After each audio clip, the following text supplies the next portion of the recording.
आज हमारे देसी लॉन्ड्री टीम में ऐसे ऐसे महिलाएं हैं जिनके पास पहले खाने को पैसा नहीं था, खाना नहीं था और कुछ नहीं था। ऑफिस जाता था, फिर बंक करके मैं कहीं और चला जाता था। उसको मैंने ज्वाइन किया। बहुत गद्दा वाला बिजनेस है, मेरे को पसंद नहीं आया। I was not interested. दुकान में वेट करो, कस्टमर आएंगे तो दो, वरना कौन सोच सकता था कि एक टेक्नोलॉजी के साथ हम कपड़े धुलाई करवाएंगे। लेकिन फिर जब काम बढ़ने लगा तो प्रॉब्लम्स भी बढ़ने लगी। लोगों के कंप्लेन्स आने लगे कि ये वॉशिंग में प्रॉब्लम है, कपड़े फट गए। बहुत क्रिटिसिज्म्स आए कि यार कैसा काम कर रहा है, धोबी है क्या, कपड़ों के पुराने, लोगों के पुराने कपड़े धोओगे। फिर वापस वही इशू, जब कोविड होता था तो टूरिज्म नहीं होती थी, वापस हम। This is Ashwin, founder, an employee and a dhobi in Desi laundry. तो मैं एक छोटे से शहर बीरपाड़ा से हूं जो कि नॉर्थ बंगाल में है। वहां मैंने क्लास 3 तक पढ़ाई की, फिर मैं चला गया सिलीगुड़ी। वहां मैंने क्लास 2012 में पास आउट करके मैंने सीए ज्वाइन कर लिया, सीपीटी किया। फिर मैंने आईपीसीसी करने की सोची, फिर मैं कोलकाता चला गया। वहां मैंने गोयनका कॉलेज में मैंने अपना ग्रेजुएशन जब मैं कर रहा था तो मैं आईपीसीसी भी मैं कर रहा था साथ में, और ग्रेजुएशन की भी पढ़ाई कर रहा था। I was good at studies, मतलब I think I was, but then मैंने आईपीसीसी क्लियर किया। उसके बाद I was not very interested in what I was doing. I joined articleship, जो एक ट्रेनिंग पीरियड होता है सीए में। I was doing it, I was not interested, क्योंकि ऑफिस जाना, फिर वो क्लाइंट्स के फाइल्स को खोलना, उनका रिटर्न वटर्न भरना, ऑडिट करना मेरे से नहीं हो पाएगा। आई वॉज नॉट इंटरेस्टेड, मैं फाकी देने लगा। ऑफिस जाता था, फिर बंक करके मैं कहीं और चला जाता था, मैं जैमिंग करने चला जाता था। I was a good guitarist and musician. मैं I think I sing quite well. तो उस तरह से कभी सीए में रुचि नहीं मिली। I was never interested. फिर सीए फाइनल्स का टाइम आया, मैंने पढ़ाई की, क्योंकि शुरुआत की है तो खत्म तो करना ही पड़ेगा। I was a studious child. तो सीए फाइनल्स आया, मैं पढ़ाई किया, आई कुड नॉट क्लियर। फिर सेकेंड शॉट दिया, I was still in Kolkata, I could not clear. I came back to Siliguri, not knowing what to do. यहाँ पे पापा का बिजनेस मैंने ज्वाइन किया। He has a luggage bags and school manufacturing business. उसको मैंने ज्वाइन किया। बहुत गद्दा वाला बिजनेस है, मेरे को पसंद नहीं आया। आई वॉज नॉट इंटरेस्टेड। दुकान में वेट करो, कस्टमर आएंगे तो दो, वरना। फिर मैं, नवरात्रि का समय था और I was associated with art of living.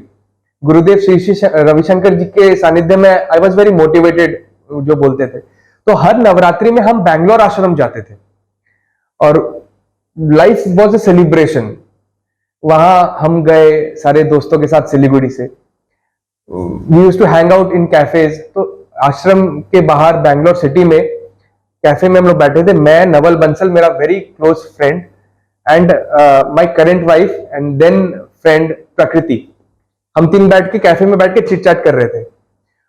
तो चिट चैट कर रहे थे, वो बोल रही थी यार, she is a chartered accountant, and उस समय वो जॉब कर रही थी बैंगलोर में।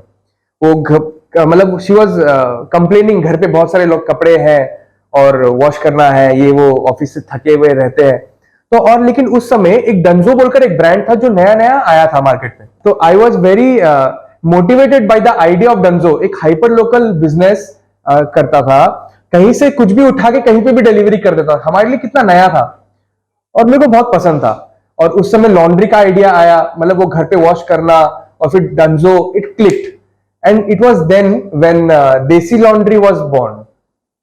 आई discussed about it with my friend then and there in the cafe कि नवल, ये आइडिया है, करना है क्या। पर मैं तो सीए का फाइनल्स दे रहा था, मतलब मैं 3-4 बार देना था, मेरे को क्लियर करना था। तो मेरा भाई था आयुष सिलीगुड़ी में उस समय। तो मैंने उसको बोला कि ऐसा ऐसा आइडिया है देसी लॉन्ड्री का, नवल इंटरेस्टेड है, मैं इंटरेस्टेड हूं, तेरे को ये बिजनेस करना है। बोला भैया कर लेंगे, कोई दिक्कत नहीं है। तो it was then when we actually thought of getting Desi laundry into the market. हम सिलीगुड़ी आए, we planned it out, but बहुत इन्वेस्टमेंट की जरूरत थी। तो क्या करते, तो बहुत ही मिनिमम, ऑलमोस्ट नो इन्वेस्टमेंट में वी स्टार्टेड द बिजनेस। हम लोगों ने, it was 2019 when we started Desi laundry, उस समय चल रहा, और एक इनिशियल इन्वेस्टमेंट ऑफ 20,000 से हम लोगों ने शुरू किया। मेरा सर्वेंट क्वार्टर था अपार्टमेंट में के नीचे, मैं जहां रहता हूं। 50 स्क्वायर फीट का। हम लोगों ने एक कंप्यूटर लिया सेकेंड हैंड और एक प्रिंटर लिया सेकेंड हैंड। एक एम्प्लॉय को हम लोगों ने हायर किया जिसके पास साइकिल थी। We collaborated with a third party laundry who used traditional methods of washing clothes, but it's okay because उस समय और कोई था नहीं। हम अपने आप को मार्केट करने लगे देसी लॉन्ड्री को कि फोन घुमाओ कपड़े चमकाओ। हम लोगों ने एक तुरंत वेबसाइट लॉन्च किया, एक मोबाइल एप्लीकेशन लॉन्च किया। लोगों को बोला आप मोबाइल में एप्लीकेशन में जाओ, it is easy to use, mobile number डालो, साइन अप करो, एक पिकअप रिक्वेस्ट करो, मेरा बंदा जाएगा आपके घर पे, पिकअप करेगा और हम अपने बैकएंड में उस कपड़ों को दूसरे लॉन्ड्री सर्विस प्रोवाइडर को देते थे, वो वॉश करके देता था और हम 72 टू 84 आवर्स में उनको डिलीवरी बैक करते थे। बहुत ही सिंपल आइडिया था बट एक रेवोल्यूशन क्रिएट करने वाला था। कौन सोच सकता था कि एक टेक्नोलॉजी के साथ हम कपड़े धुलाई करवाएंगे। घर पे बैठो, फोन नंबर डायल करो 9609664942 या फिर विजिट करो www.desilaundry.in एंड घर पे एक लड़का आ जाएगा। तो how is it different, what do we do, how are we different from other laundry services. Anything that can be cleaned, आपके चाहे वो कपड़े हो, चाहे शूज हो, चाहे कारपेट हो, चाहे कर्टेन्स हो, चाहे सोफा हो या फिर आपका घर ही क्यों ना हो, वी डू इट ऑल। आपको सिर्फ एक कॉल करना है, आप मेरा टीम देसी लॉन्ड्री की टीम आ जाएगी आपके पास और आपको जो सॉल्यूशंस प्रोवाइड करने वो आपको कर देगी।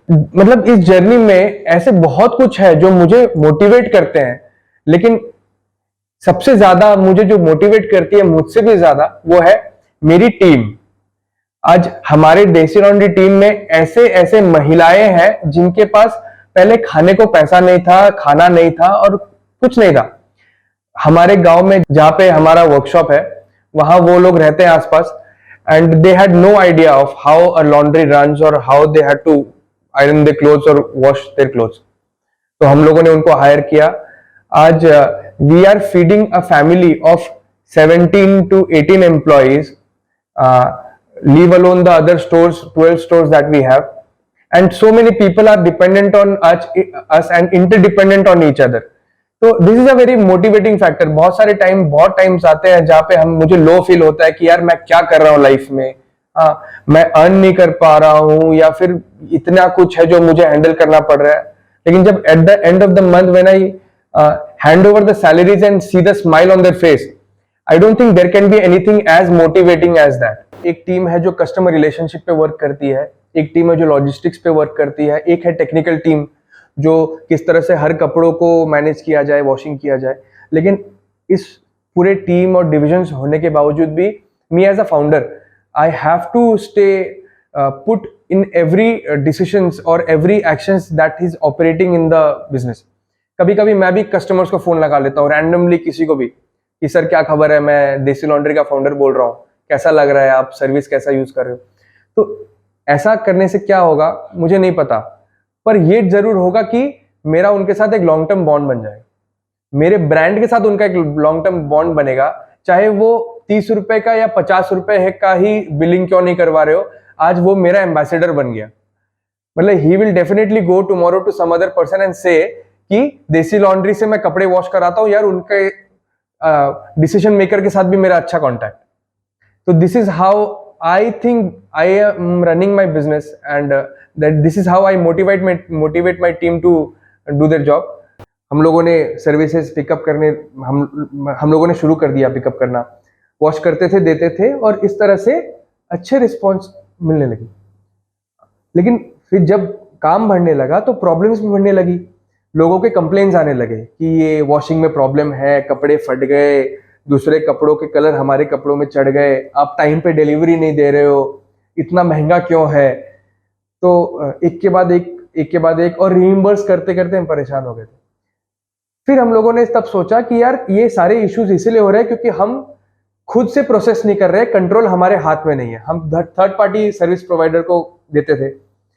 It was then when we decided कि नहीं, कहीं से भी फंड्स अरेंज करके खुद का सेटअप लगाना होगा, खुद का वर्क स्पेस बनाना होगा। We managed to arrange 15 to 20 lakhs then in 2020 I guess. We bought our own machines. It was a commercial fully automated washing machines and dryer machines and dry cleaning machines. There were calendar machines, iron tables, vacuum iron tables, steam iron tables, and whatnot. We started with 50 square feet servant quarter with one employee, and in 2020 mid we shifted to a 50 square feet एक employ से हम लोगों ने 5000 square feet 15 employees तक का journey लिया 2019 and से लेकर 2020 मिड तक। बहुत ही उतार चढ़ाव वाला प्रोसेस था, काफ़ी कुछ देखा, काफ़ी कुछ समझा और काफ़ी कुछ सीखा। हम इस लॉन्ड्री इंडस्ट्री से नहीं है, मतलब बहुत क्रिटिसिज्म्स आए कि यार कैसा काम कर रहा है, धोबी है क्या, कपड़ों के पुराने लोगों के पुराने कपड़े धोगे।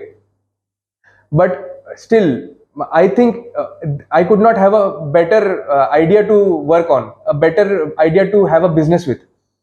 So this is how we started. बहुत सारे प्रॉब्लम्स आए डेफिनेटली, इन्वेस्टमेंट्स अरेंज करना, कोविड आना। हम लोग 2019 में हम लोगों ने शुरू किया, 2020 देयर वाज कोविड, फिर first covid and then second covid. It was hell of a journey. First covid हम लोग जैसे भी करके we crossed, we managed to survive with the family of 17 of us, and then उसके बाद we started thinking कि retail laundry से काम नहीं चलेगा, बिकॉज लोग अपने घर के कपड़े 60 रुपए 70 रुपए देकर धुलाना, और उस समय जब कैश क्रंच था, तो I don't think it was a feasible idea for the consumers.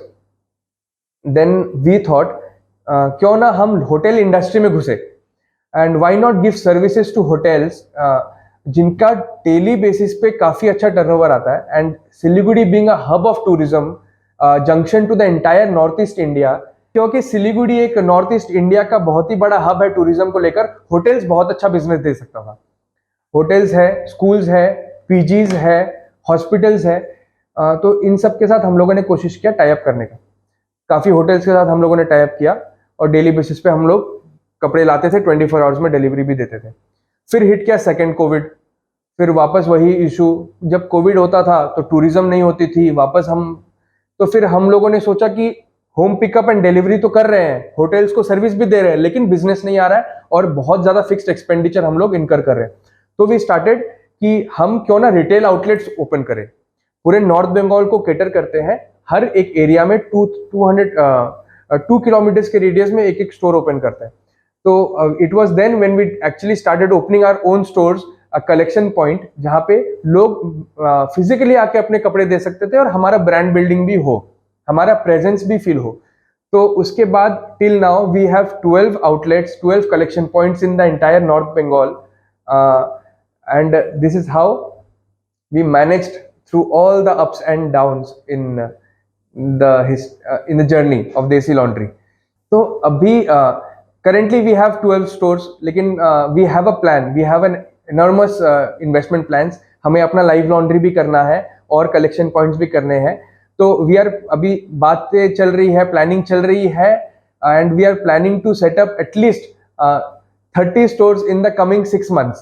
हाँ, तो काम करते समय 1-2 साल बाद जब लग रहा था कि हाँ सब कुछ स्टेबली चल रहा है, तो अचानक से नेशनल लेवल पे एक बड़ा बिजनेस वो है, वेबसाइट है, जहाँ पे उन्होंने हमें अप्रोच किया कि आप हम आपका आर्टिकल को डालना चाहते हैं। तो वो हमारे लिए एक मोमेंट था जहाँ पे वी वर रिकग्नाइज्ड, लोगों ने हमें पहचानना शुरू किया। उसके बाद लोकल लेवल पे भी एक काफ़ी बिजनेस मीडियाज है जो हमारे पास आए, हमारे इंटरव्यूज लेने लगे। तो बहुत अच्छा लगता था जब आसपास के लोग और इस तरह से जो टीवी चैनल्स हमें प्रमोट करते हैं, तो लगता है कि हाँ, ये एक स्टार्टअप जो इकोसिस्टम है, इसको प्रमोट करने के लिए काफी लोग जुड़े हुए हैं, and we are all interlinked to each other. कोई भी काम छोटा या बड़ा नहीं होता।